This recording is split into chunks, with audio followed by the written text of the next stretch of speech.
அருட்பெரும் ஜோதி அருட்பெரும் ஜோதி தனிப்பெரும் கருணை அருட்பெரும் ஜோதி அருட்பெரும் ஜோதி அருட்பெரும் ஜோதி தனிப்பெரும் கருணை அருட்பெரும் ஜோதி அருட்பெரும் ஜோதி அருட்பெரும் ஜோதி தனிப்பெரும் கருணை அருட்பெரும் ஜோதி. உலகம் தலைக்க வந்து வித்த உருவே வருக, ஓதாதே உற்ற கலைகள் அனைத்தையும் உணர்ந்தோய் வருக, ஒன்றிரண்டிலகும் பரமானந்த சுக இயல்பே வருக, யமர்தமை இரவா கதியில் ஏற்றுகின்ற இறையே வருக, என்போலவர் கலகந்தவித்து கதியளிக்கும் கண்ணே வருக, கண்ணிறைந்த களிப்பே களிப்பில் ஊறுகின்ற கனிவே வருக, கலைமதிதோய் வடன் செரித்த வளர்பதியின் வாழ்வே வருக, ராமலிங்க வள்ளல் எனுமோர் மாணிக்க மணியே வருக வருகவே. அருட்பெரும் ஜோதி. எல்லாம் செயல் கூடும் என்னானை அம்பலத்தே எல்லாம் வல்லான் தனையே ஏத்து. அருட்பெரும் ஜோதி. நமது நாமக்கல் வள்ளலார் சன்மார்க்க அறக்கட்டளை, இந்த அறக்கட்டளை எப்படி உருவானதென்றால், முதலில் வள்ளல் பெருமானை காண வேண்டும் என்ற இயக்கத்தில் வடலூர் போக வேண்டும் என்ற ஒரு ஆசை இருந்தது.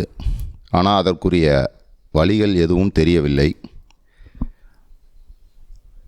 ஐயாவுடைய தயவாலும் கருணையாலும் அதற்குரிய வழிகள் கிடைத்து தொடர்ந்து 3 ஆண்டுகள் தைப்பூச ஜோதி தரிசனத்தை காணச் சென்றோம். அந்த மூன்றாம் ஆண்டு ஜோதி தரிசனத்தை பார்த்துவிட்டு அப்பொழுது எனது உள்ளத்தில் ஒரு வினா எழும்பியது. ஏன் இந்த ஜோதி தரிசனம், இந்த தயவை நமது நாமக்கல் மக்களுக்கு இதை காட்டக்கூடாது, இந்த தயவை நாம் ஏன் செய்யக்கூடாது என்ற விண்ணப்பம் அப்பொழுது என் உள்ளத்தில் உதித்தது. அதனுடைய பிரதிபலனாகத்தான் இன்று நமது சன்மார்க்க அறக்கட்டளையில் தினசரி தயவும் சன்மார்க்க சபையும் அமையப்பெற்றது. அதற்குரிய அச்சாரமாக தான் ஒவ்வொரு மாதமும் பூச நட்சத்திரத்தில் முதலில் அருட்கஞ்சி தான் வழங்கப்பட்டது. இருப்பதற்கு இடம் கிடையாது. கூலிப்பட்டி, நாமக்கல் மாவட்டத்தில் கூலிப்பட்டி மலையில் உள்ள ஒரு சிவாலயத்தில் மாதம் ஒரு முறை அகவல் பாராயணம், அதை தொடர்ந்து அருட்கஞ்சி வழங்கி இருந்தோம். அதை அப்படியே தொடர்ந்து பயணித்து கொண்டு இருந்தோம். அப்பொழுது இந்த சபை சரி இன்னும் கொஞ்சம் விரிவுபடுத்தி நம்ம செய்யலாம் அப்படிங்கும்போது, ரங்கர் சன்னதி படிவாசல்னு சொல்லி நம்ம நாமக்கல் பகுதியில் பஸ் நிலையத்தில் பக்கத்தில் ஒரு இடத்தில் ஏழை எளியோர்களுக்கு நாம் பசிப்பினி நீக்க வேண்டும் என்று ஒரு ஆசையும் ஆர்வமும் இறைவன் நமக்குள் தூண்டிவிட்டார். அதைக்காக இடமில்லாத காரணத்தால் ஒரு ஹோட்டலில் அதற்குரிய உணவை தயார் செய்து அந்த உணவை கொண்டழுந்து அந்த பகுதி மக்களுக்கு நாங்கள் கொடுத்து வந்து கொண்டு இருந்தோம். அப்பொழுது நமது அந்த ஹோட்டலில் அசைவமும் சமைத்து கொண்டுள்ளனர். அந்த அசைவ ஹோட்டலில் சைவ உணவு, நம்ம சன்மார்க்க உணவு வாங்குவதற்கு மனம் ஒப்பவில்லை. அப்பொழுதுதான் நமது இந்த கூலிப்பட்டி பகுதியில் மீனாமாள் மண்டபம் சொல்லி ஐயா அதை நடத்தி கொண்டுள்ளனர், ஒரு மண்டபம் அறக்கட்டளை. அவரிடம்தான் நாம் போய் கேட்டோம், உங்கள் மண்டபத்தில் ஒரு ஓரமாக ஒரு பகுதியை எங்களுக்கு தந்தீர்களானால் நாங்கள் அந்த சமையல் செய்து நாங்கள் இங்கே தயவு செய்வதற்கு ஒரு ஏதுவாக இருக்கும் என்று கேட்டோம். அப்பொழுதுதான் அவர் ஐயா இந்த மண்டபம் ஒரு அறக்கட்டளை, என்னால் தன்னிச்சையாக எந்த முடிவும் எடுக்க முடியாது, நான் வேணால் உங்களுக்கு, நமக்கு ஒரு தோட்டம் இருக்குது, அந்த தோட்டத்தில் வேணால் இடம் உங்களுக்கு கொடுக்குறேன்னு சொல்லி ஐயா சொன்னார்.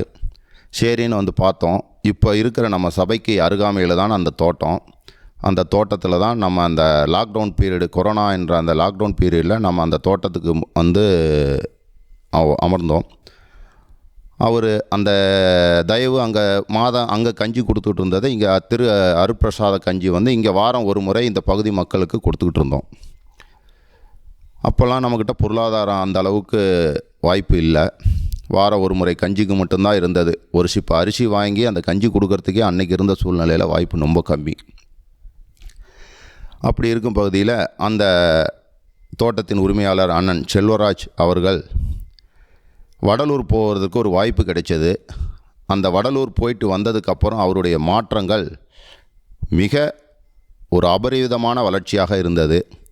வடலூர் போயிட்டு வந்த பின்னாடி அந்த பகுதியில் உள்ள அந்த மக்கள், அங்கே நடந்த அந்த தர்மசாலையில் நடந்த அந்த உணவு பரிமாற்றம், இதெல்லாம் பார்த்துட்டு அவங்களுக்கு ஒரு வியப்பாக இருந்தது. இவ்வளோ மக்களுக்கு இங்கே தொடர்ந்து 3 வேளையும் தர்மசாலையில் மனம் கோணாமல் பசியாற்றுவித்தல் செய்து வருகிறார்களே, இந்த வேலை தானே அங்கே நம்ம பையன் அங்கே செஞ்சிகிட்ருக்கிறான், அதுக்கு பொருளாதாரம் இல்லாதனால தானே அவன் இவ்வளோ சிரமப்பட்டுக்கிட்டு இருக்கிறான் அப்படின்னு சொல்லி அவங்களுக்குள்ள அந்த ஒரு எண்ணத்தை விதைச்சது. அதனுடைய பிரதிபலனாக தான் இங்கே வடலூர்லேருந்து வந்த உடனே மறாவது நாள் காலையில் என்னை கூப்பிட்டாரு. பாலு, நீங்கள் வாங்க, உங்கள்கிட்ட கொஞ்சம் பேசணும் அப்படின்னு சொல்லி கூப்பிட்டாரு. அப்போ அந்த போய் கேட்டப்போ தான், உங்களுக்கு என்ன தேவை, அடிப்படை வசதி என்னென்ன பண்ணணும்னு சொல்லுங்கள், நான் உங்கள் சபைக்கு நான் ஏதாவது செய்யணும்னு செய்கிறேன் அப்படின்னு சொன்னார். அப்போ தான் நம்ம இந்த மழை பெஞ்சால் கூரையெல்லாம் தண்ணி உழுதுட்டு இருந்தது. அவருடைய இடம் தான் அது. ஐயா, இது மாதிரி நீங்கள் பர்மிஷன் கொடுத்தீங்கன்னா அந்த கூரையில் தண்ணி உழுவுது, அதை எடுத்துகிட்டு ஏதாவது ஷீட்டு போட்டுக்கலான்னு நான் இருக்கிறேன் அப்படின்னு சொல்லி அவர்கிட்ட கேட்டபோது அந்த ஷீட்டும் அவரே போட்டு கொடுத்தாரு. வேறு என்ன உங்களுக்கு செய்யணும் அப்படின்னு சொல்லியிருந்தார்.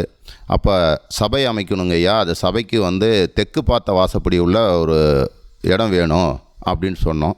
அப்போ உடனே அந்த தெற்கு வாசப்படிக்காக அந்த வாசப்படிக்கோசம் அந்த செவரை எடுத்து வாசப்படி வச்சு அமைத்து கொடுத்தாரு. அப்புறம் தர்மசாலை வேணும், எங்கே சமைக்கிறீங்கன்னு கேட்கும்போது நாங்கள் மரத்தடியில் தான் சமைச்சிட்ருக்குறோம் அப்படின்னு சொல்லும்போது, சரி அதுக்கு மழை பெஞ்சால் என்ன பண்ணுவீங்க, மழை பெஞ்சால் ரொம்ப சிரமமாக தான் இருக்குது அப்படின்னு சொல்லும்போது, அந்த பக்கத்துலேயே அவருடைய இடத்துலையே அந்த தோட்டத்திலேயே 16க்கு 16 ஒரு சமையல் கூடத்தையும் அமைச்சு தர்மசாலையை அதை துவக்கி கொடுத்தாரு. அந்த தர்மசாலை நமது வடலூர் பெருவழியில் தர்மசாலை துவங்கிய நாள்தான் நமது நாமக்கல் மாவட்டத்திலும் ஏழை எளியோர்களுக்காக பசிப்பினி நீக்குவதற்காக முதலில் தர்மசாலை துவக்கப்பட்டது. அந்த தர்மசாலை துவங்கிய நாள் முதல் இன்று வரை ஏழை எளியோருக்கு தினசரி இல்லை என்று சொல்லாமல் கொடுத்து கொண்டு உள்ளோம். அதை எல்லாம் உள்ள அருப்பெரும் ஜோதி ஆண்டவரின் கருணையும் தயவாளர்களின் உயர்ந்த உள்ளமும் தயவும் கருணையால் நடந்து கொண்டுள்ளது. இப்படி தான் முதலில் நமது சபை ஆரம்பமாயிற்று. ஒரு குறிப்பிட்ட காலம் பயணித்தோம். அந்த கொரோனா பீரியடில் தினசரி 350 பேர்த்துக்கு நம்ம பசியாற்றுவித்தல் தொடர்ந்து நடத்தி கொண்டு வந்தோம்.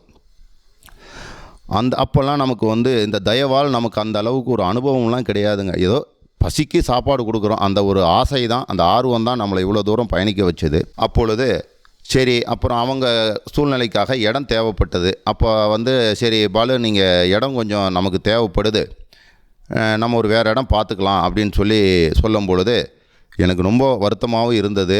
என்ன பண்ணுறது எனக்கு ஒன்றும் புரியவில்லை. அப்பொழுது தான் உடனே சரி ஐயாட்டே விண்ணப்பம் வச்சோம். எனக்கு எப்படி சொல்வதுன்னு தெரியல, அழுகாட்சி வந்தது. எனக்கு என்னமோ என்னுடைய சொந்தங்கள் வீடை விட்டு வெளியில் போன்னு சொன்ன மாதிரி எனக்கு ரொம்ப ஒரு வருத்தமும் வேதனையும் வந்தது. அப்போது அண்ணன் செல்வராஜ் அவர்களுடைய நெருங்கிய நண்பர் டாக்டர் செல்வகுமார் அவர்களிடம் போய் என்னுடைய அந்த மனக்குமரலை அவர்கிட்ட போய் சொன்னேன். இது மாதிரி அவர் கேட்குறாருங்க ஐயா, நான் எங்கே போவேன், என்ன பண்ணுவேன்னு எனக்கு ஒன்றும் தெரியல. எனக்கு இவ்வளோ பெரிய சபையை எனக்கு பொறுப்பு கொடுத்துருக்குறாங்க. இந்த சபையை நான் எங்கே போய் வாடகை கொடுத்து தர்மசாலை அமைச்சு அதை தொடர்ந்து நான் வாடகை கட்டுவேனா, தொடர்ந்து பசியாற்றுவித்தல் செய்வேனா, எனக்கு ஒன்றும் புரியல அப்படின்னு சொல்லும்போது தான் அவர் உடனே பேசிகிட்டு இருக்கும்போதே அவர் நண்பர் செல்வராஜ் அண்ணங்கிட்ட போய், இவர் பால் இந்த மாதிரி சொல்கிறாரு, நீங்கள் ஏதாவது அவங்களுக்கு செஞ்சாகணும் அப்படின்னு சொல்லும்போது, அப்புறம் அவர் உடனே அடுத்த வினாடியே எனக்கு ஃபோன் செய்து, பாலு நீங்கள் ஒரு நல்ல இடம் பாருங்கள், என்னால் என்ன பண்ண முடியுமோ பண்ணி கொடுக்குறேன்னு சொன்னார். அவர் சொன்ன வார்த்தையை இணங்கி ஆரம்பித்தோம். இப்போ இருக்கிற இந்த கூலிப்பட்டி பகுதியில் இடம் வாங்கினோம். ஒரு 6400 சதுரடி இந்த இடத்த வாங்கினோம். அந்த இடம் வாங்குவதற்கு மிக முக்கியமான தொகையை, பெரிய தொகையை அவர் நமக்கு தயவாக வழங்கினார். அதனால் மற்ற தயவாளர்களும் மனமுகர்ந்து தயவுடனும் அந்த தொகையை வழங்கியதால் இந்த இடத்தை சொன்ன தேதியில் கிரயம் செய்தோம். கிரயம் செய்து சபை அமைத்து குடமுழுக்கு நடந்து இப்போ ஒரு 5 ஆண்டுகள் நம்முடைய சொந்த இடத்தில் இது இயங்கிக் கொண்டுள்ளது. அப்பொழுது தான் இந்த தயவால் என்ன கிடைச்சது அப்படின்னு என்னால் உணர முடிஞ்சது. ஏன்னா அது வரைக்கும் ஏதோ பசி ஆட்டணும், ஏதோ ஏழை எளியோருக்கு சாப்பாடு போட்டோம் அப்படிங்கிற அந்த எண்ணத்தில் தான் இருந்தது. ஆனால் தயவால் எதெல்லாம் நமக்கு கிடைக்கணும் அப்படின்னு ஐயா விரும்புகிறாரோ அதெல்லாம் கிடைக்குங்கிறத அப்போ உணர்ந்தேன். இது சாத்தியமா? அப்போ நம்ம இந்த இடம் வாங்கும்போது அப்போ ஒரு பெரிய தொகை தாங்க இந்த இடம். அப்போ கேட்கும்போது நம்ம கூட பயணித்தவங்களாம் இவ்வளோ பெரிய தொகையை எப்படி நீ எந்த தைரியத்தில் இந்த இடத்த நீ வாங்குற, நீ 1000 சதுரடியோ ஏதோ கம்மி பட்ஜெட்டில் வாங்கியிருக்கலாமில்லாம் நம்ம கூட பயணித்தவங்களே சொன்னாங்க. நான் அப்போ சொன்னேன், நான் உங்களையோ என்னையோ நான் நம்பவில்லை, எல்லாமல் அருட்பெரும் ஜோதி ஆண்டவரை நம்புகின்றேன். ஏனென்றால் அவருக்காக தான் இந்த சபையை வாங்க உள்ளேன். அவருக்கு ஒரு இல்லம் வேணும். நாமக்கல் பகுதியில் அசைவம் உள்ள நகரம் இது. அந்த நகரத்தில் ஒரு சைவத்துக்காக, ஒரு ஜோதி வழிபாட்டுக்காக ஒரு ஆலயம் அமைக்க வேண்டும் என்ற நோக்கத்தில் தான் இந்த இடத்த வாங்க உள்ளோம். அவருக்கு விருப்பம் இருந்தால் இதை எனக்கு அமைச்சு கொடுக்கட்டும், இல்லைன்னா அது எதுவாக இருந்தாலும் ஏற்றுக்கிறேன். எனக்கு ஒன்றும் நஷ்டம் இல்லை, எனக்கு ஒன்றும் இதனால் எந்த அவமானமும் எனக்கு கிடையாது, எதுவாக இருந்தாலும் அது ஐயாவே சாரும் அப்படின்னு சொல்லி தான் இதை ஆரம்பித்தோம். ஐயா சிறப்பாக அமைச்சு கொடுத்தாரு. கிரையை முடிஞ்சு அதுக்கு தேவையான இந்த பில்டிங்க்கு தேவையான தொகையும் கொடுத்து ரொம்ப சிறப்பாக அமைஞ்சு இன்றைக்கி தினசரி, இன்றைய நாள் முதல் தினசரி எனக்கு இங்கே சபையில் 100 பேர்த்துக்கு தயவும், நாமக்கல் பகுதியில் உள்ள அந்த ஏழை எளியோர்களுக்கு ஆதரவற்றோர்களுக்கு ஒரு நாள் விட்டு ஒரு நாள் 300 பேர்த்துக்கும் தொடர்ந்து பசியாற்றுவித்தல் நடந்து செயல்பட்டு கொண்டுள்ளது. அதற்கு அந்த தயவும் கருணையும் தான், தயவாளருடைய தயவும் கருணையும் தான் ரொம்ப முக்கியமாக இருந்தது. அதை தொடர்ந்து இன்றைய வரலுமே அது நடந்துக்கிட்டு இருக்குதுங்க. அந்த தயவால் என்னுடைய அனுபவம், சுய அனுபவம் என்ன, முழுசாக இறைவனை சரணாகதி அடைவது தாங்க அந்த நம்ம இலக்கு. அந்த இலக்கை வெற்றி அடைஞ்சிட்டோம்.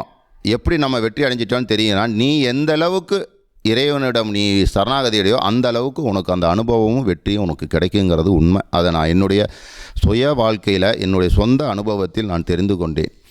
ஏனென்றால் தனக்காக வாழாமல் பிறருக்காக வாழும்போது தன் குடும்பத்தை இறைவன் பார்த்து கொள்வார்.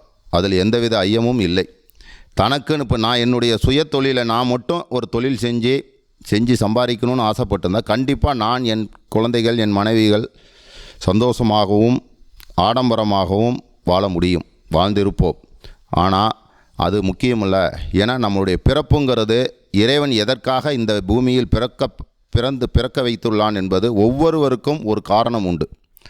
அந்த காரணம் தெரிஞ்சு அந்த காரணத்துக்காக நம்ம பயணித்தா மட்டும்தான் நாம் இந்த மனித பிறவி முற்று பெறும்.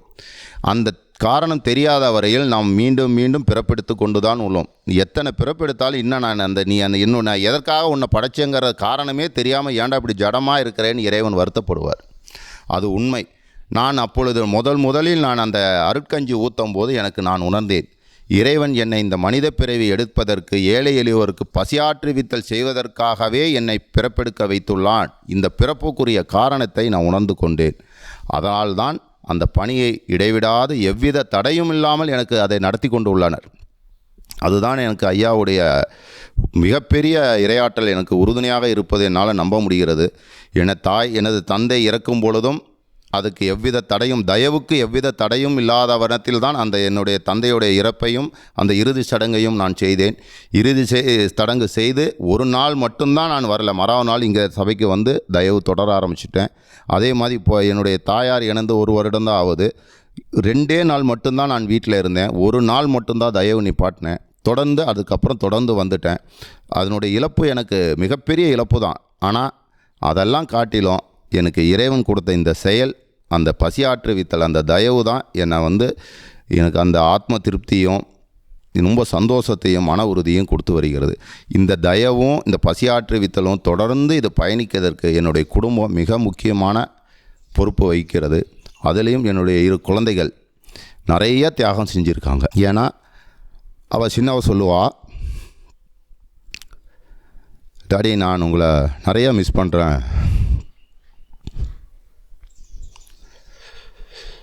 அப்படின்னு சொல்லுவாங்க. ஏக்கன் அப்படி சொல்கிற அப்படின்னா, எல்லாரும் அவங்க அப்பாவை கூட்டிகிட்டு வெளியில் போகிறாங்க, ஹோட்டலுக்கு போகிறாங்க, சினிமாவுக்கு போகிறாங்க, எல்லாம் போகிறாங்க. நீங்கள் நான் தூங்கும்போது வரீங்க, காலையில் எந்திரிச்சு நான் முழிக்கிறதுக்கு முன்னாடியே நீங்கள் சபைக்கு போயிடுறீங்க. நான் உங்களோட பயணிக்க முடியல, உங்களோட நான் எதுவும் பேச முடியல, விளையாட முடியல, எதுவும் பண்ண முடியல அப்படின்னு சொல்லி ரொம்ப வருத்தப்படுவாள். அதெல்லாம் அவள் தியாகம்தான்.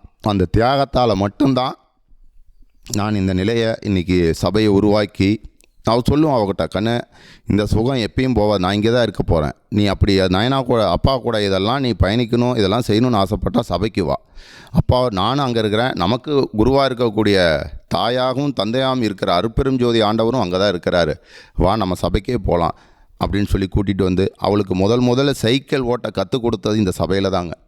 ஏன்னா இந்த சபையை விட்டு என்னால் வெளியில் எங்கேயும் போக முடியாது. அதனால் இந்த சபையில் தான் அவளுக்கு சைக்கிள் ஓட்ட கற்றுக் கொடுத்தேன். அவளுக்கு ஹோம்ஒர்க் எழுதுனாலும் இங்கே கூட்டிகிட்டு இங்கே வச்சு தான் அவங்க எழுதுனது. எல்லாமே இந்த சபை தான் எங்களுக்கு. இந்த சபையால் மட்டும்தான் எல்லாமே எங்களுக்கு கொடுக்க ஆரம்பித்தது. இந்த சபைக்கு நாங்கள் என்னெல்லாம் கொடுக்கணுன்னு விரும்புகிறோமோ அதெல்லாம் அவங்களுக்கு கொடுக்கணுன்னு தான் எங்களுக்கு ஆசை. இதில் வேறு எந்த ஒரு நோக்கமும் கிடையாது. இதனால் எங்களுக்கு எந்த ஆதாயமும் ஒன்றும் கிடையாது. இறைவன் இந்த பிறப்புக்குரிய காரணத்தை தெரிந்து கொண்டோம், அந்த காரணத்தை முழுமையாக செய்ய வேண்டும் அப்படிங்கிறதான் எங்களுடைய ஆசை. இப்போ சபை விரிவுபடுத்துவதற்காக இப்போ பழைய சபை இருந்த அந்த 6400 சதுரடிக்கு பக்கத்திலேயே ஒரு 3000 சதுரடி பக்கம் இடம் வாங்கியிருக்கிறோம். இப்போ வாங்கி இப்போ நம்ம சபை கிழக்கு முகமாக சபை அமைச்சிருக்கிறோம். ஐயா சொன்ன மாதிரி அதை தெற்கு முகமாக அமைக்கணுங்கிறது தான் நமக்கு ஒரு விருப்பமும் கூட. ஏன்னா ஐயா எப்படி அதை அமைச்சாரோ அது அந்த அவருடைய நோக்கமும் அவருடைய எண்ணத்திற்கு தகுந்தாற் போல தான் நம்ம சபையை அமைக்கணும்னு, அதுக்கு போல தான் அந்த விரிவுபடுத்துவதற்காக ஒரு 3000 சதுரடி இடம் வாங்கியிருக்கிறோம்.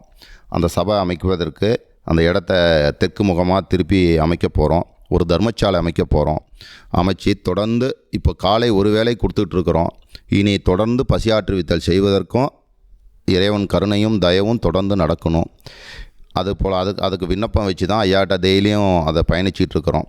இப்படி அந்த இடம் வாங்கும் பொழுது தான் அண்ணா ஆலயத்தினுடைய அம்மா தனலட்சுமி அம்மா நம்ம சபைக்கு வந்தாங்க.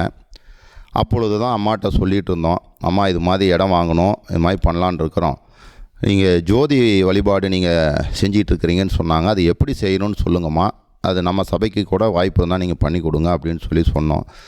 அவங்களுக்கு நிறைய ஷெட்யூல்டு நிறையா இருக்குது. அதனால் அவங்களால நீங்கள் பண்ணுங்க ஐயா, இப்படி தான் பண்ணணும், நீங்கள் பண்ணுங்கள், நான் கண்டிப்பாக ஒரு வாய்ப்பு இருக்கும்போது நான் உங்கள் அந்த ஜோதி வழிபாட்டில் கலந்து நான் பண்ணி கொடுக்குறேன் அப்படின்னு சொல்லி சொன்னாங்க. அன்றைக்கி ஐயாவுடைய 2025 வருவிக்கோட்ட நாளில் தான் முதல்ல நம்ம சபையில் ஜோதி வழிபாடு ஆரம்பித்தோம். அந்த ஜோதி வழிபாட்டுனால் மிகப்பெரிய ஒரு வெற்றியை எங்களால் அடைய முடிஞ்சது. அந்த வெற்றி தான் அந்த இடம்.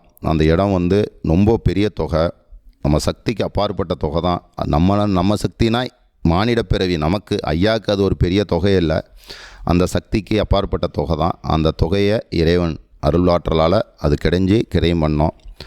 அது தொடர்ந்து அது இப்போ இன்றைய வரலுமே அந்த பௌர்ணமி மாதம் ஒரு நாள் மாலை நேரத்தில் ஜோதி வழிபாடு தொடர்ந்து செயல்பட்டுக்கிட்டு வரோம்.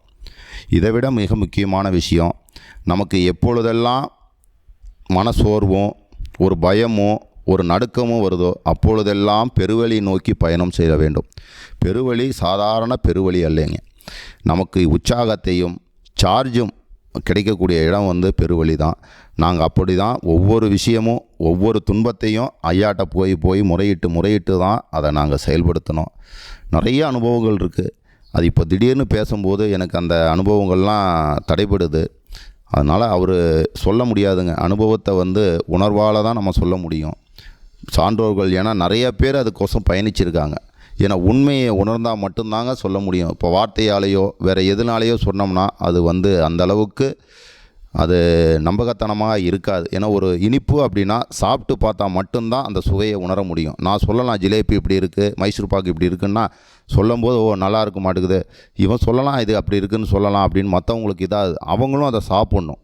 அப்போ தான் உண்மை தான் அவர் சொன்னது அந்த இனிப்பு தித்திக்குது அப்படிங்கிறத உணர முடியும். சன்மார்க்கம் அப்படிங்கிறது ஒரு இனிப்பு மாதிரி, அது சாப்பிட்டு பார்க்குறவங்களுக்கு தான் அந்த இனிப்போட சுவை கண்டிப்பாக தெரியும். அதுலேயும் மிக முக்கியமானது தயவால் மட்டும்தாங்க சன்மார்க்கத்தை நடத்த முடியும். நம்ம தயவால் மட்டும்தாங்க மனிதன் இறைவனாக அடைய முடியும். நான் நிறைய எனக்கு கோபம் வரும், இப்போயும் கோபம் வருங்க. ஆனால் அது இறைவன் கொஞ்சம் இருந்த கோபத்தை விட இப்போ ரொம்ப குறைச்சிட்டு வராரு. அதுக்கு காரணம் என்னால் உணரக்கூடிய அந்த இறைத்தன்மை என்னென்னா தயவால் அந்த கருணை பிறக்குது. அந்த கருணை பிறக்கும்போது தயவும் நமக்கு கிடைக்குது. இப்போ யாரை பார்த்தாலும் அவங்கள கோவப்பண்ணுங்கிற அந்த எண்ணங்கள் குறைய ஆரம்பிக்குது. தயவால் நம்ம உடம்பு சுத்த உஷ்ணத்தை உண்டு பண்ணுது. தயவால் நமக்கு நல்ல நினைவாற்றல் கிடைக்குது, நல்ல எண்ணங்கள் கிடைக்குது, நல்ல நண்பர்கள் கிடைக்கிறார்கள், நல்ல சூழ்நிலைகளை ஏற்படுத்தி கொடுக்குது. தயவு தான். ஐயா சொன்னார், நான் இந்த ஏறாத நிலைமையை ஏற்றியதற்கு நான் எந்த ஒரு சாதனமும் செய்யவில்லை. நான் செய்த ஒரே சாதனம் தயவும் கருணை மட்டும்தான் என்னை இந்த மரணமில்லா பெருவாழ்வுக்கு அழைத்து சென்றது. 100% இல்லை, கோடி மடங்கு அது உண்மை உண்மை உண்மை. ஏன்னா அந்த தயவால் மட்டும்தான் உணர முடியும். வாயால் சொல்லலாம், எதோ சாப்பாடு போடுற அது கிடைச்சிருமா, நான் உட்காந்து நான் காடுலேயோ மலையிலையோ இல்லை ஒரு குகையிலையோ இல்லை வீட்டில் தனிமையிலையோ உட்காந்து நான் சுவாச பயிற்சியோ நான் நிறைய யோக பயிற்சியோ செஞ்சு தான் நான் இந்த நிலையை அடையலானா, கண்டிப்பாக அடையலாம். ஆனால் அது தற்காலிக சுகத்தை மட்டும் தரும். ஐயா சொல்லியிருக்காரு. அது ஐயா சொன்னதை மட்டும் இல்லை, அது அனுபவத்தில் நம்ம உணர்ந்தால் மட்டும்தான் தெரிஞ்சிக்க முடியும். அது செஞ்சால் அந்த சுகம் கிடைக்கும். ஆனால் அந்த சுகத்தை தக்க வைத்து கொள்ள வேண்டும், அதில் நம்ம மேல்நிலை அடைய வேண்டும் என்றால் அதுக்கு தயவும் கருணை இருந்தால் மட்டும்தான் அந்த நிலையை அடைய முடியும். ஐயா அது சொல்லியிருக்காரு, ஜீவகாருண்யமே மோட்ச வீட்டின் திறவுகோளுங்கிறார். ஒவ்வொருவருக்கும் அந்த திறவுகோல் கையில் கொடுக்கப்பட்டுள்ளன. அந்த திறவுகோல் நம்முள் மறைக்கப்பட்டிருக்கன. அந்த மறைக்கப்பட்ட அந்த இடத்தை நாம் அறிந்து கொள்ள வேண்டும் என்றால் தயவால் இருக்கக்கூடிய அந்த திரையை தயவு செய்து தான், தயவும் கருணை செய்து மட்டும்தான் அந்த திரையை விளக்க முடியும். அந்த திரையை விளக்கினால் மட்டும்தான் ஜீவகாருணிக்குரிய திறவுகோல் சாவி நமக்கு தென்படும். அந்த சாவி தென்பட்ட பின்னாடி தான் நம்ம அந்த மரணமில்லா பெருவாழ்வுக்குரிய வாசல் கதவு திறந்து அதில் நாம் பயணிக்க முடியும். இது உண்மை உண்மை உண்மை. ஏன்னா உணர்வால் மட்டும்தான் சொல்ல முடியுங்க. இது கதைக்காகவோ விளம்பரத்துக்காகவோ பெயருக்காகவோ சொன்னால் அது சக்தி பெறாது, அதுக்கு உரு கிடைக்காது. ஏன்னா அதுக்கு நம்ம சொல்லக்கூடிய வார்த்தைக்கு ஒரு உயிர் ஓட்டம் வேணுமென்றால் அந்த அனுபவம் தான். ஏன்னா ராமகிருஷ்ண பரமஹம்சர் ஒரு கதை சொல்லுவாருங்க. அவர்கிட்ட ஒரு அம்மா ஒரு குழந்தையை கூட்டிகிட்டு வராங்க. கூட்டிகிட்டு வந்து, ஐயா இது மாதிரி என் குழந்தை இனிப்பு வேணும்னு ரொம்ப அடம் பிடிக்கிறாரு. இனிப்பு கொடுத்தா அவருக்கு உடம்பு ஒத்துழைக்க மாட்டேங்குது. மருத்துவர் இனிப்பு இவருக்கு கொடுக்கக்கூடாது அப்படின்னு ஐயா சொல்கிறாங்க. அதுக்கு தான் நாங்கள் கேட்டபோது, நீங்கள் ஐயா உங்கள் ஆசிரமத்துக்கு கூட்டிகிட்டு நீங்கள் சொன்னீங்கன்னா அவங்க கேட்பாங்கன்னு சொன்னாங்க அப்படின்னு தான் கூட்டிகிட்டு வந்தாங்க ஐயான்னு. சரின்னு பார்த்துட்டு இன்றைக்கி போயிட்டு நாளைக்கு வாங்க அப்படின்னு சொல்லி அனுப்பிடுறாரு. இப்படியே ஒவ்வொரு நாளும் ஒரு 5-6 டைம் அந்த அம்மா அந்த குழந்தைய கூட்டிகிட்டு வராங்க. இன்றைக்கி போயிட்டு நாளைக்கு வா, இன்றைக்கி போயிட்டு நாளைக்கு வான்னு ஒவ்வொரு டைம் சொல்லி அனுப்புகிறாங்க. கடைசியாக ஒரு நாள் அம்மா நிற்கிறாங்க. சரி இன்றைக்கி அதே தான் சொல்ல போகிறாரு. சரி பார்ப்போம், இந்த ஒரு ட்ரிப்பு பார்ப்போம், இல்லைன்னா நம்ம வராமல் விட்டுறலாம் அப்படின்னு சொல்லி அந்த அம்மாவுக்குள்ளே ஒரு சிந்தனை நின்றுக்கிட்டு இருந்தாங்க. கரெக்டாக இப்போ வந்தார். வந்த உடனே, தம்பி நீ நாளையிலேருந்து அந்த இனிப்பு நீ சாப்பிடாத அப்படின்னு சொல்லிவிட்டு அவர் பாட்டுக்கு போயிட்டார். இந்த அம்மாவுக்கு ஒன்றுமே புரியல. இந்த ஒரு வார்த்தை சொல்வதற்காக நம்மளை இத்தனை நாள் அலைய விட்டாங்க. இதை அன்றைக்கே சொல்லியிருந்தா போதுமே, இந்த ஒரு வார்த்தை என்ன அவ்வளோ பெரிய மாபெரும் சக்தியா அப்படின்னு சொல்லி அந்த அம்மாவுக்குள்ளே பல கேள்விகள் வந்தது. அப்பொழுது தான் அந்த ஐயாவை பார்த்து, ஏங்க இந்த ஒரு வார்த்தையை நீங்கள் அன்றைக்கே சொல்லியிருக்கலாமன்னு சொல்லும்போது அப்போ தான் அவர் சொல்கிறாரு, ஒருவரை இந்த செயலை செய்ய வேண்டாம், இல்லை இந்த செயலை செய் அப்படின்னு சொல்ல வேண்டும் என்றால் அதற்கு நான் தகுதியாக இருக்க வேண்டும். நான் அந்த செயலுக்குரிய தகுதியாக இருந்தால் மட்டும்தான் என்னால் அதை செய்ய முடியும். இருந்தால் மட்டும்தான் அந்த செயல் உயிர் பெறும், அது நடைமுறைக்கு தடைபடாமல் நடைபெறும். நீங்கள் முதலில் வரும் வரை நான் இனிப்பு சாப்பிட்டு இருந்தேன். அதனால் நான் இனிப்பு சாப்பிட்டுக்கிட்டு அந்த குழந்தைய நீ இனிப்பு சாப்பிடாதமன்னு சொன்னால் கண்டிப்பாக அது உயிரோட்டமாக இருக்காது, அந்த வார்த்தை உயிர் பெறாது. நான் இத்தனை நாட்கள் ஆச்சு என்னால் அந்த இனிப்பு சாப்பிடாமல் இருந்து என்னால் இனிமேல் இருக்க முடியுங்கிற அந்த உறுதி வந்ததுக்கு அப்பொழுது தான் நான் உங்களிடம் அந்த தகவலை சொன்னேன். இனிமேல் அந்த குழந்தை கண்டிப்பாக கேட்கும். ஏன்னா நான் அதை நிரூபிச்சிருக்கிறேன். அப்படிங்கும்போது அந்த செயல் உயிரோட்டமாகி அவருக்குள்ளே ஒரு பெரிய மாற்றத்தை உண்டு பண்ணும். அதனால் எந்த செயலை செய்ய வேண்டும் என்றாலும் முதல் பரிசோதனை நம்மளிடம் இருந்து தான் ஆரம்பிக்க வேண்டும். ஒவ்வொரு ஆனந்தமும் ஒவ்வொரு துக்கமும் நம்ம தான் அதுக்கு பொறுப்பாளர் ஆவார், வேறு யாரும் கிடையாது. நான் ஒரு பலசாலியாக இருக்கிறேன்னா அதுக்கு நான் தான் காரணம். நான் ஒரு பலவீனமானவனாக இருக்கிறனாலும் அதுக்கு நான் தான் காரணம், மற்றவங்க காரணம் கிடையாது. நம்ம வெளியில் வேணால் சொல்லிக்கலாம், அவர் தான் இதுக்கு காரணம், இவங்க தான் அது காரணம்னு. ஆனால் அது கிடையாது. ஏன்னா ஐயா அதை தான் சொல்கிறாரு. முதலில் ஐயா சிறு வயதில் சொன்னது, ஒருமையுடன் இருமை, அதாவது வேண்டாம் வேண்டாங்கிற ஒரு வார்த்தையே வரக்கூடாதுன்னு சொன்னார். ஏன்னா எதிர்மறையான சொற்கள் சொல்லும் பொழுது நமக்கு எதிர்மறை ஆற்றல்கள் அதிகமாக வரும். நேர்மறை ஆற்றல் தான் வேண்டும்னு தான் அந்த பாடலை ஐயா சிறு வயதிலேயே அதை பாடியிருக்கிறாரு. ஆதலால் நாம் ஒவ்வொரு நாளும் ஒவ்வொரு விஷயத்தை தொடங்கும்போது நேர்மறையான சிந்தனையுடன், நம்பிக்கையுடன், சரணாகதியுடன் நம்ம தொடங்க வேண்டும். முழுக்க அருட்பெரும் ஜோதி ஆண்டவரை தவிர வேறு யாராலையும் இந்த பூலோகத்தையும் நம்மையும் மற்ற எல்லா உயிரினங்களையும் காக்க முடியாது. ஏன்னா இறைவனால் வருவிக்க உற்றவர் அவர். மரணமில்லா பெருவாழ்வு அடைந்து நிரூபித்து காட்டியவர். ஒவ்வொரு விஷயத்தை சொல்லும் போலும் அழுது சத்தியம் செய்து தான் நமக்குள்ள அதை காமிச்சிருக்கிறாரு. ஏன்னா ஞானசரியில் சொல்லுவார், இறைவனை நாம் எப்படியெல்லாம் பிரார்த்திக்க வேண்டும் சொல்லுவார். நினைந்து நினைந்து உணர்ந்து உணர்ந்து நெகிழ்ந்து நெகிழ்ந்து அன்பே கண்ணீர் ஊற்றெடுத்து அப்படின்னு பாருங்க. நெகிழ்ந்து நம்ம இறைவனை பிரார்த்திக்கும் போது அன்பும் கருணையோடு பிரார்த்திக்கணும். அந்த அன்பும் கருணை பிரார்த்திக்கும் போது நமக்குள்ளே என்ன வரும்னா, நான் இப்போ ஒரு 2 நிமிஷத்துக்கு முன்னாடியே நான் என்னுடைய சின்ன குழந்தையை பற்றி பேசும்போது என்னுடைய பேச்சு தடுமாறியது, கண்கள் கலங்கின. இது அன்பு. இதுதான் நினைந்து நினைந்து உருகி உருகிங்கிறார். நம்ம பெற்ற குழந்தைய பேசும்போதே நமக்குள்ளே கலங்குது. நம்மளை பெற்றெடுத்து இந்த உலகத்தை காக்கக்கூடிய இறைவனை பற்றி பேசும்போது நம்ம எப்படி இருக்கணும்? பேச்சு வராதுங்க, தடுமாறும், கண்கள் கலங்கும். அதுதாங்க, அதை தான் ஐயா சொல்கிறார். நினைந்து நினைந்து உணர்ந்து உணர்ந்து உணரணும். உணர்ந்தால் பேச்சுக்கு அங்கே வேலையே இல்லை. கண்ணும் பேசிக்கும். அந்த உணர்ந்து நெகிழ்ந்து உடம்பெல்லாம் புல்லரிக்குதுன்னு சொல்லுவாங்க. உடம்பெல்லாம் ஏதோ பண்ணுது. அதான் நெகிழ்ந்து நெகிழ்ந்து கண்ணீர் ஊற்றெடுத்து. அந்த கண்கள்லேருந்து கண்ணீர் வரும், பேச வராது. அப்போ தான் அந்த இறைவன் உணர்றார். இறைவனால் இந்த பேச்சால் இறைவனை அடைய முடியாது. நம்ம அந்த தயவும் கருணையாலும் உணர்ந்தாலும் சரணாகதியால் மட்டும்தான் இறைவனை உணர முடியும். அதனால் சன்மார்க்கம் சாதாரண சன்மார்க்கம் அல்ல. தயவு பசியாற்றுவித்தல் என்பது எல்லா ஆலயங்கள்லேயும் கோயில்களையும் கொடுக்கக்கூடிய அன்னதானம் கிடையாதுங்க. இது அன்னதானம் கிடையாது. அன்னதானம்னா சாப்பாடு போடுவாங்க, அது சாப்பிட்டு அவங்க போயிடுவாங்க, பிடிச்சா சாப்பிடுவாங்க, இல்லைன்னா தூக்கி போட்டுருவாங்க. இது அப்படி கிடையாதுங்க. பசியாற்றுவித்தல் தயவு என்பது நாம் பெற்றெடுத்த குழந்தைக்கு நாம் எப்படியெல்லாம் பார்த்து நம்ம சமைச்சு அவங்களுக்கு ஊட்டுவோமோ அதுதாங்க தயவு. அதுதாங்க பசியாற்றுவித்தல்.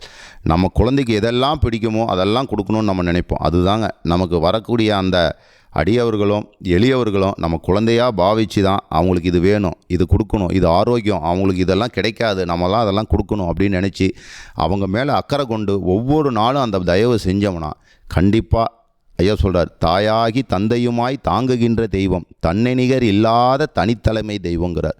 நம்ம அவங்களுக்கு நம்ம தாயாக தெரிவோம், நமக்கு அவங்க தாயாக தெரிவாங்க. அதனால் தயவாக செய்யுங்க, கருணையாக செய்யுங்க. அந்த கருணையால் தயவால் தான் இறைவனை அடைய முடியும். அந்த தயவு கருணையால் நம்ம உடம்பு சுத்த உஷ்ணத்தை அதிகம் உண்டு பண்ணும். அந்த சுத்த உஷ்ணம் உண்டு பண்ணும்பொழுது நமக்குள்ளே நிறைய மாற்றங்கள் தெரியும். சில விஷயங்கள் வெளிப்படையாக பேச முடியும், சில விஷயங்கள் உணர்தல் முடியும், அதை வெளிப்படையாக பேச முடியாது. அதனால் அந்த தயவை தொடர்ந்து செய்யுங்க. எந்த ஒரு ஆடாதீர் சொல்லுவார் ஐயா, ஆடாதீர் சற்றும் அசையாதீர் வேறொன்றும் நாடாதீர்பார். நம்ம அங்கே போகலாம், இங்கே போகலாம், அவங்க எப்படி பண்ணுறாங்க, இவங்க எப்படி பண்ணுறாங்க, நம்ம அதெல்லாம் வேணாம், யாரையும் பார்க்க வேணாங்க. நம்ம செயலை நம்ம செஞ்சால் போதுங்க. இறைவன் நம்மளை பார்க்குறாங்க, அது போதும். அந்த செயல் இறைவனுக்கு பயப்பட்டு ஒவ்வொரு செயலை செஞ்சு வந்தோம்னாவே இறைவன் ஆட்கொள்வார். அதனால் இறைவன் வேறு எந்த ஒரு இதாலையும் அடைய முடியாது. இறைவனை அடைவதற்கு ஒரு குறுகிய வழி ஐயா சொன்னது தயவு தயவு தயவு. தயவால் மட்டும்தான் இறைவனை அடைய முடியுங்கிறது என்னுடைய தாழ்மையான கருத்து. என்னையோட சான்றோர்கள் நிறைய சொல்லியிருப்பாங்க, இல்லை அவங்க எப்படி சொல்லியிருக்கலாம், அவங்களுடைய கருத்துக்கள் வெவ்வேறு மாதிரியாக கூட இருந்திருக்கலாம். அடியானுக்கு அந்தளவுக்கு பேச்சாற்றல் குறைவு. இருப்பினும் இறைவன் அருளால் ஐயா சொல்லுவார், நான் உரைக்கும் வார்த்தையெல்லாம் நாயகன் உரைக்கும் வார்த்தை என்பார். எனக்கு இந்த சபைக்குள்ளே உட்காந்து பேசியதனால்தான் இவ்வளோ பேச்சு என்னால் பேச முடிஞ்சது. ஏன்னா என்னுடைய எண்ணங்கள், என்னுடைய உணர்வுகள் எல்லாம் இந்த சபையில் பதிவாயிருக்கு. நான் எப்படியெல்லாம் அவரை வச்சுருக்கணும், எப்படியெல்லாம் அவரை நான் ஆராதிக்கணும், எப்படியெல்லாம் நான் இதை கொண்டு போகணுங்கிற அந்த பதிவுகள் இந்த சபையில் நான் பதிவு பண்ணியிருக்கிறேன். ஏன்னா ஐயாட்ட நான் அடிக்கடி அதை நான் விண்ணப்பம் செய்துக்கிட்டே இருக்கிறேன். அதனுடைய பதிவு வெளிப்பாடு தான் இன்றைக்கி நடந்த நிகழ்வு, இன்றைக்கி இந்த பேச்சு. இது எதிர்பாராத விதமாக நடந்த ஒரு நிகழ்வு தான். ஐயா சொல்லுவார், எதெல்லாம் நடக்கணும்னு இறைவன் விரும்புகிறார் அதெல்லாம் நடக்கும். நான் இன்றைக்கி இப்படி ஒரு பேட்டி, இப்படி ஒரு நிகழ்ச்சி நடக்கும் அப்படின்லாம் நான் எதிர்பார்க்கல. இது அவராக ஏற்படுத்தப்பட்ட ஒரு நிகழ்ச்சி. கண்டிப்பாக இது ஒரு மாற்றத்தை ஏற்படுத்தும். இந்த சபை விரிவுபடுத்துவதற்கு தங்களால் இயன்ற ஒரு ஆதரவும் உங்களுடைய ஆலோசனைகளும் இந்த இடத்திற்கு நீங்கள் வழங்கணும். ஏன்னா நாமக்கல் பகுதி எப்பேற்பட்ட பகுதி என்று உலகம் பூரா தெரியும். ஏன்னா கோழிப்பண்ணை மிக்க ஒரு நகரம் இது. இங்கே அசைவத்துக்கு தான் இங்கே முக்கியத்துவம், சைவம் கிடையாது. அதே போல் உருவத்துக்கு இங்கே முக்கியத்துவம் கொடுப்பாங்க, ஒரு ஜோதிக்கு முக்கியத்துவம் கிடையாது. இப்பேற்பட்ட ஒரு மையமான பகுதி நம்ம நாமக்கல்லில் தான் நம்ம இந்த சபை அமைச்சிருக்கிறோம். ஒரு 10,000 சதுரடி நம்ம சபைக்கோசம் வாங்கியிருக்கிறோம். அந்த சபையை ஒரு ட்ரஸ்ட்டு பண்ணியிருக்கோம். அந்த ட்ரஸ்ட்டு நாமக்கல் வள்ளலார் சன்மார்க்க அறக்கட்டளைன்னு ஒரு ட்ரஸ்ட்டு அமைப்பு ஏற்படுத்தி அந்த அமைப்பு மூலியமாக தான் இது செயல்பட்டுக்கிட்டு வருதுங்க. இந்த அமைப்புக்கு உங்களுடைய மேலான ஆலோசனைகளும் இந்த சபை அமைவதற்குரிய ஆலோசனைகளையும் கொடுத்து ஆதரவை கொடுத்து தொடர்ந்து இந்த சபை விரிவுபடுத்தி இந்த சபை அமைவதற்கும் உங்களுடைய ஆதரவு தேவை. தொடர்ந்து பசியாற்றுவித்தல் செய்வதற்கும் உங்களுடைய ஒத்துழைப்பும் தயவும் கருணையும் எங்களுக்கு தேவை என்பதை இந்த அருமையான வாய்ப்பு ஏற்படுத்தி கொடுத்த அம்மா தனலட்சுமி அம்மா அவர்கள் அண்ணாலயத்துடைய பொறுப்பாளர், அவங்களுக்கு நன்றியையும் இந்த வாய்ப்பை ஏற்படுத்தி கொடுத்த எல்லாம் வல்ல அருட்பெரும் ஜோதி ஆண்டவருடைய கருணையும் தயவும். அவர் சொல்கிறார், எல்லாம் செயலும் அவருடைய ஆணைக்கில் தான் நடக்குது. ஒவ்வொரு செயலும் அவர் தான். எல்லாம் செயல் கூடும் என்னானை அம்பலத்தே எல்லாம் வல்லான் தனையே ஏற்றுங்கிறார். ஒவ்வொரு செயலும் அவர் தான். அவரை சொல்கிறார். அவரே நான் செய்யலை, இறைவன் தான் செய்கிறார் அப்படின்னு. அப்போ அவரே அப்படி சொல்லும்போது நம்மளாம் மானிட பிறவி, வெந்ததை சாப்பிடக்கூடிய புளிப்பு உப்பு ருசியைக்கு அடிமையாக இருக்கக்கூடிய நம்மளாம் எந்த செயலும் செய்ய முடியாது. அவர் தான் இதை ஏற்படுத்தியிருக்காரு. இந்த செயலை இன்றைக்கி இந்த நிகழ்வு நடப்பதற்கு அவர் தான் உறுதுணையாக இருந்து நடத்திக்கிட்டு இருக்காரு. அதனால் இந்த வாய்ப்பை ஏற்படுத்தி கொடுத்த ஐயாவுக்கும் அம்மாவுக்கும் மிக்க நன்றி. தொலைக்காட்சி என்பது எல்லோருக்கும் பதிவான ஒரு விஷயம். தொல்லைக்காட்சியாகத்தான் எல்லாருக்கும் தெரியும். ஆனால் அந்த தொல்லைக்காட்சியில் ஒரு அற்புதமான ஒரு ஆன்மீக சிந்தனை, ஒரு நல்ல கருத்துக்கள், உலகத்தை உய்விப்பதற்காக வருகை பெற்ற அருட்பெரும் ஜோதி ஆண்டவரை பற்றி மக்களுக்கு உள்ளது உள்ளபடி உண்மையை உரைக்கும் அருட்ஜோதி சேனல், அது நமக்கெல்லாம் கிடைத்த ஒரு அருட்பெரும் வரப்பிரசாதம். ஏனென்றால் தொலைக்காட்சி ஆன் பண்ணாலே சீரியல், கூத்து, பாடல், திரைப்படம் இவைகளெல்லாம் கலவையாக கலந்து கொண்டுதான் உள்ளன. அதில் ஒரு நல்ல நிகழ்வை பார்ப்பதென்றால் மிகவும் குறைவு தகவலை தெரிந்து கொள்வதற்கு. இந்த கலியுகத்தில் நாம் குழந்தைகளுக்கு ஒரு நல்ல ஒரு ஆன்மீக சிந்தனை, ஒரு ஆன்மீக கருத்து, ஆன்மீக பாடல், உடல் ஆரோக்கியத்திற்காக தினசரி காலை யோகா, திருவருப்பால் உள்ள பாடல்கள், ஏன்னா அதை எல்லாருனாலையும் படிக்க முடியாது. அகவலை டெய்லியும் உட்காந்து 2 மணி நேரம் படிச்சுக்கிட்டு இருந்தால் இன்றைக்கி இருக்கிற அவசர காலத்துக்கு அதுவும் நமக்கு காலங்கள் போதாது. இதையெல்லாம் கருத்தில் கொண்டு அருட்ஜோதி தொலைக்காட்சி அந்த சேனல் காலையில் அகவல், அதைத் தொடர்ந்து நல்ல மருத்துவம், யோகாசனம், அதைத் தொடர்ந்து நிறைய நல்ல சொற்பொழிவுகள், ஒவ்வொரு சன்மார்க்க சபையும் எங்கு அமைந்துள்ளது, அதனுடைய செயல்பாடுகளை விளக்கி உண்மையை மட்டும் கூறக்கூடிய ஒரு அற்புதமான ஒரு சேனல் அருட்ஜோதி சேனல். அதை நடத்தி கொண்டு வரும் அம்மா தனலட்சுமி அம்மா அவர்கள் அந்த செயல், அவங்கள் செய்து கொண்டுள்ள அந்த அண்ணாலயம் இறைப்பணி, அந்த தயவு பசியாற்றுவித்தல், அது அனைத்தும் தங்கு தடையின்றி எல்லாம் வல்ல அருட்பெரும் ஜோதி ஆண்டவரின் கருணையாலும் தயவாலும் அவர்கள் குடும்பங்கள் நீண்ட ஆயுளுடனும் நல்புகழுடனும் இந்த செயல் சிறப்பாக நடைபெற எல்லாம் வல்ல அருட்பெரும் ஜோதி ஆண்டவரை நாம் இந்த நாமக்கல் வள்ளலார் சன்மார்க்க அறக்கட்டளையின் மூலம் பிரார்த்தனை செய்து அவங்களுடைய புகழ் அந்த தொலைக்காட்சி இன்னும் விரிவுபடுத்தி இன்னும் நல்ல நல்ல விஷயங்களை குழந்தைகளுக்கு, ஏன்னா ஐயா சொல்கிறார், இகத்தே கருத்து பரத்தே, அந்த ஐயா வருவிக்க விட்டுறதை சொல்கிறாரு, அகத்தே கருத்து புறத்தே வெளுத்து இகப்பல அவர்களை வெளுத்திட வந்தேன்கிறார். அதுபோல் அறியாமையை நீக்கி நமக்குள்ளே இருக்கிற அந்த அருட்ஜோதியை வெளிப்படுத்துவதற்காக இறைவனால் வருவிக்க உற்ற அந்த சேனல் தான் அருட்ஜோதி சேனல். அந்த சேனலை நாம் தொடர்ந்து ஆதரவு கொடுத்து நம்ம குழந்தைகளுக்கும் அந்த சேனலை பற்றி எடுத்து சொல்லி அந்த சேனலை எல்லோரும் பார்த்து இறை உணர்வை உணர்ந்து இறைச்சிந்தனையை வளர்த்து தயவும் கருணையுடன் வளர்ந்து ஜீவகாருண்யத்தை கடைபிடிப்பதற்காக அந்த சேனலை நாம் ஆதரித்து அவங்களுக்கு ஆதரவு கொடுப்போம். உலக நன்மைக்காக அம்மா அது தினசரி உலக பிரார்த்தனை செய்வாங்க. அது உணர்ந்து செய்வாங்க. அது கண்டிப்பாக அந்த நேரம் நாம் எல்லோரு வீட்டிலும் அந்த நேரத்தில் அந்த சேனலை நாம் ஆன் செய்து அந்த இறை உணர்வு அந்த உலக பிரார்த்தனையை நாம் எல்லோர் இல்லத்திலும் ஒலிக்கச் செய்தால் கண்டிப்பாக உலகம் அமைதி பெறும். ஏன்னா இன்றைக்கி உலகத்திற்கு அமைதி ரொம்ப முக்கியமாக இருக்குது. இப்போ தேவையில்லாத நான் பெரியவனா நீ பெரியவனான் என்ற போட்டியில் நடந்து கொண்டுள்ள இந்த இரு பெரு நாடுகளுக்கிடையே நடக்கக்கூடிய அந்த போர் நிறுத்தணும்னா நாம் எல்லோரும் கொஞ்சம் சிந்தித்து செயல்பட்டால் கண்டிப்பாக இந்த மாற்றம் ஏற்படும். கண்டிப்பாக. ஏன்னா அவங்க ஏதோ தொலைக்காட்சிக்காக அந்த உலக அமைதி பாடல் அந்த பிரார்த்தனை கிடையாது. நம்ம எல்லோரும் போய் அந்த இதில் நம்ம போய் அது கலந்துக்க முடியாது. நம்ம இல்லங்களில் அந்த ஒலிக்கச் செய்தாலே போதும். அந்த இடம் பூரா நல்ல வைப்ரேஷன். ஃபஸ்ட்டு நம்ம வீடு அமைதியாகும், அப்புறம் நம்ம இருக்கக்கூடிய வீதி அமைதியாகும், அந்த வீதி அமைதியானால் அந்த தெரு அமைதியாகும், அந்த தெரு அமைதியானால் அந்த ஊர் அமைதியாகும், ஒரு ஊர் அமைதியானால் கண்டிப்பாக உலகம் அமைதியாகும். அதுதான் உண்மை. ஏன்னா ஒரு மாற்றம் என்பது தனி மனிதனுடைய ஒழுக்கமும் தனி மனிதனுடைய முயற்சி மட்டும்தான் ஒரு பெரிய மாற்றத்தை உண்டு பண்ணும்.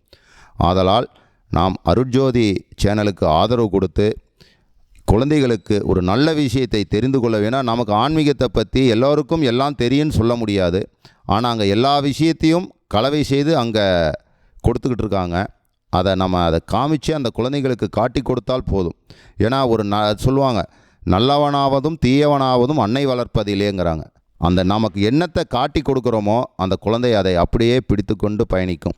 அதனால் நல்ல விஷயங்களை நாம் காட்டி கொடுப்போம்.